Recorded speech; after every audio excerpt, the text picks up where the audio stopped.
Rambutan വെച്ച് നല്ല അടിപൊളി കറിയാണ് നമ്മൾ തയ്യാറാക്കുന്നത്. റംബൂട്ടാൻ ഉള്ളവരെല്ലാവരും തീർച്ചയായിട്ടും ഇതൊന്ന് ട്രൈ ചെയ്ത് നോക്കാം. അപ്പോൾ അതിന് വേണ്ടിയിട്ട് ഞാനിവിടെ 1 കിലോ റംബൂട്ടാനാണ് എടുത്തേക്കുന്നത്. ഇത് നമുക്ക് ഇതുപോലെ ഒന്ന് തൊലി പൊളിച്ച് എടുക്കാം. അപ്പോൾ ഇത് മുഴുവനും ഞാനൊന്ന് തൊലി പൊളിച്ചെടുത്ത് വെക്കട്ടെ. അപ്പോൾ ഇത് നമുക്കൊന്ന് വേവിച്ചെടുക്കാൻ വേണ്ടിയിട്ട് ഒരു പാനിലേക്ക് ഇട്ട് കൊടുക്കാം. ഇതിലേക്ക് നമുക്ക് 1 ടേബിൾ സ്പൂൺ മല്ലിപ്പൊടി ഇട്ട് കൊടുക്കാം, 2 ടേബിൾ സ്പൂൺ പിരിയൻ മുളക് പൊടി ഇട്ട് കൊടുക്കാം, 1/2 ടീസ്പൂൺ മഞ്ഞൾപ്പൊടിയും കൂടി ചേർത്ത് കൊടുക്കാം, പാകത്തിന് ഉപ്പും കൂടി ഇട്ട് കൊടുക്കാം. ഇനി ഇതിലേക്ക് 1 കപ്പ് വെള്ളം ഒഴിച്ച് നല്ലതുപോലെ നമുക്കിതൊന്ന് മിക്സ് ആക്കിയതിന് ശേഷം സ്റ്റൗവിലോട്ട് വെക്കാം. ഇപ്പോൾ ഇവിടെ നമ്മൾ നല്ലതുപോലെ മിക്സ് ആക്കിയിട്ടുണ്ട്. ഇനി ഇത് നമുക്ക് അടച്ചു വെച്ചൊന്ന് വേവിച്ചെടുക്കണം. അപ്പോൾ ഇത് വേവാകുന്ന സമയം നമുക്ക് ഇതിലേക്ക് വേണ്ട തേങ്ങയൊക്കെ ഒന്ന് റെഡിയാക്കി എടുക്കാം.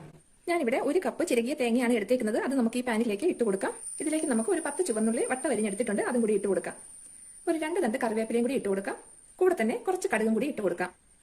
ഇനി ഇത് നമുക്ക് നല്ലതുപോലെ ഒന്ന് മിക്സ് ആക്കിയിട്ട് സ്റ്റൗവിലോട്ട് വെച്ച് തുടരെ ഇളക്കി കൊടുത്ത് നല്ല ഗോൾഡൻ കളറിൽ മൂപ്പിച്ചെടുക്കണം. തേങ്ങ ചിരകി എടുക്കുമ്പോൾ നമ്മൾ പ്രത്യേകം ശ്രദ്ധിക്കണം. ചെറിയ പീരിയായിട്ട് തന്നെ ചിരണ്ടി എടുക്കണം. എങ്കിലും നമുക്കിത് എല്ലാം ഒരേപോലെ നമുക്ക് മൂത്ത് കിട്ടുള്ളൂ. അപ്പം റംബൂട്ടാൻ വീട്ടിലുള്ളവരും ഇനി ഇല്ലാത്തവർ കടയിൽ നിന്ന് വാങ്ങിച്ചിട്ടാണെങ്കിലും ഒന്ന് ഉണ്ടാക്കി നോക്കണം. ഉണ്ടാക്കി നോക്കിയാൽ തീർച്ചയായിട്ടും നിങ്ങൾ എല്ലാവർക്കും തന്നെ ഇഷ്ടമാകും. ഇപ്പോൾ ഇവിടെ നമ്മുടെ തേങ്ങ നല്ല കറക്റ്റായിട്ട് മൂത്ത് കിട്ടിയിട്ടുണ്ട്. ഇനി നമുക്ക് ഫ്ലെയിം അങ്ങ് ഓഫ് ചെയ്ത് ഇതൊന്ന് തണുക്കാനായിട്ട് മാറ്റി വെക്കാം. അപ്പോൾ ഫ്ലെയിം ഓഫ് ചെയ്താലും കുറച്ച് സമയം കൂടി നമ്മൾ ഇതുപോലെ ഒന്ന് ഇളക്കി കൊടുക്കണം. അതല്ലെങ്കിൽ ആ പാനിന്റെ ചൂട് കൊണ്ട് അത് അടിഭാഗം കൂടുതൽ അങ്ങ് മൂത്ത് പോകും. ഇപ്പോൾ ഇവിടെ നമ്മുടെ റംബൂട്ടാൻ ഒരു 85% വേവായിട്ടുണ്ട്. ഈ സമയം നമുക്ക് ഇതിലേക്ക് കുറച്ച് മധുരം ചേർത്ത് കൊടുക്കണം. അപ്പം ഞാനിവിടെ ഒരു 200 ഗ്രാം ശർക്കര പൊടിച്ചെടുത്ത് വെച്ചിട്ടുണ്ട്. അപ്പോൾ ഇത് അഴുക്കൊന്നും ഇല്ലാത്ത നല്ല ശർക്കരയാണ്, അതുകൊണ്ട് പൊടിച്ച് തന്നെയാണ് ഞാൻ ഇതിലേക്ക് ചേർക്കുന്നത്. അപ്പോൾ കൂടുതൽ അഴുക്കൊക്കെ ഉള്ള ശർക്കരയാണെങ്കിൽ ഒരു കുറച്ച് വെള്ളം ഒഴിച്ച് ഉരുക്കിയെടുത്തതിന് ശേഷം നമ്മൾ ഇതിലേക്ക് ചേർത്താൽ മതി. അപ്പോൾ അത് കണക്കാക്കിയുള്ള വെള്ളം ആയിരിക്കണം നമ്മൾ ആദ്യം റംബൂട്ടാൻ വേവിക്കുമ്പോൾ വെക്കാവുള്ളൂ. ഇനി ഈ ശർക്കര നല്ലപോലെ ഒന്ന് മിക്സ് ആക്കിയതിന് ശേഷം ഇത് നല്ലപോലെ മെൽറ്റായി ഈ റംബൂട്ടാനിലൊക്കെ നന്നായിട്ടൊന്ന് പിടിച്ച് കിട്ടണം. അതിനുവേണ്ടി നമുക്കിത് അടച്ചു വെച്ച് ഒരു 10 മിനിറ്റ് സമയം കൂടി വെച്ച് കൊടുക്കാം. ഇപ്പോൾ ഇവിടെ നമ്മുടെ തേങ്ങ നല്ലതുപോലെ ചൂടാറിയിട്ടുണ്ട്. ഇത് നമുക്ക് മിക്സിയുടെ ചെറിയ ജാറിലേക്ക് ഇട്ട് കൊടുത്ത് നല്ലതുപോലെ ഒന്ന് പൊടിച്ചെടുത്ത് വെക്കാം.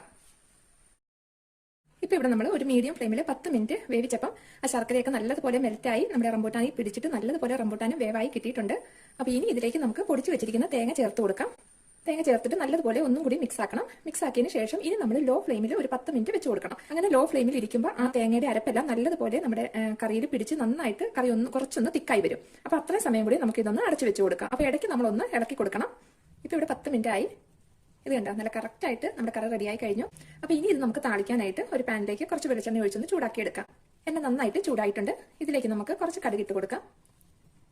കടുക് പൊട്ടി വരുന്നുണ്ട്. ഇനി നമുക്ക് കുറച്ച് ഉലുവ ഇട്ട് കൊടുക്കാം. ഉലുവ നന്നായിട്ട് പൊട്ടിയിട്ടുണ്ട്. ഇനി നമുക്ക് ഫ്ലെയിം അങ്ങ് ഓഫ് ചെയ്തിട്ട് 2-3 ഉണക്കമുളകാണ് അതിട്ട് കൊടുക്കാം. കൂടെ തന്നെ 2 തണ്ട് കറിവേപ്പിലയും കൂടി ഇട്ട് നല്ലതുപോലെ ഒന്ന് മൂപ്പിച്ചെടുക്കാം. ഇനി നമ്മുടെ മധുരക്കറിയിലേക്ക് ഒഴിച്ചു കൊടുക്കാം. അപ്പോൾ ഇത്രയേ ഉള്ളൂ. വളരെ സിമ്പിളായിട്ട് ഉണ്ടാക്കിയെടുക്കാവുന്ന നല്ല ടേസ്റ്റ് ആയിട്ടുള്ള കറിയാണ്. എല്ലാവരും ചെയ്ത് നോക്കുക.